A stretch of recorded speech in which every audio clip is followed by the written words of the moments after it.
Hello, on est parti pour le bilan de ce que j'ai lu au mois de février. Je ne compte pas les bandes dessinées ici, puisque j'en ai fait une vidéo dédiée, mais sachez-le, j'ai eu un très bon mois BD.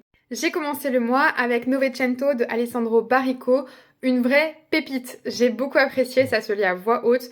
Pour m'entraîner au niveau de l'éloquence, c'était top.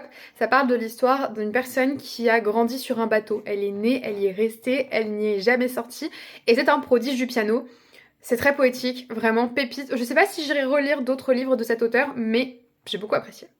Il a fait le tour de TikTok, c'est Les Nuits Blanches de Fyodor Dostoïevski.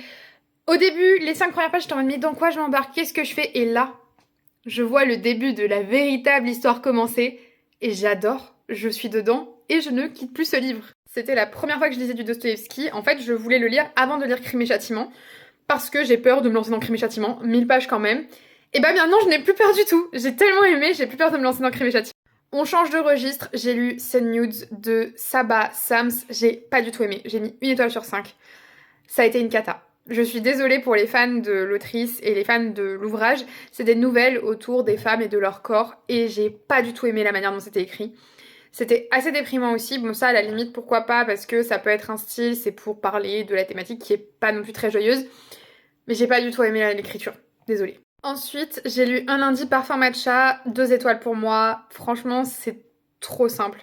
J'aime beaucoup la littérature japonaise habituellement, mais clairement celui-ci ne m'a absolument pas convaincue.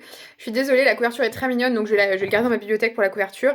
Ça passe le temps, je sais que je l'ai lu en quoi? Une soirée, mais non merci. Pas pour moi, en tout cas, j'espère que ça plaira à d'autres personnes. Je finis avec un livre dont je vous ai déjà parlé, c'est Tout le monde aime Clara, un livre de David Fuenkinos qui est très beau, qui était agréable à lire, ça a pas du tout été un coup de cœur.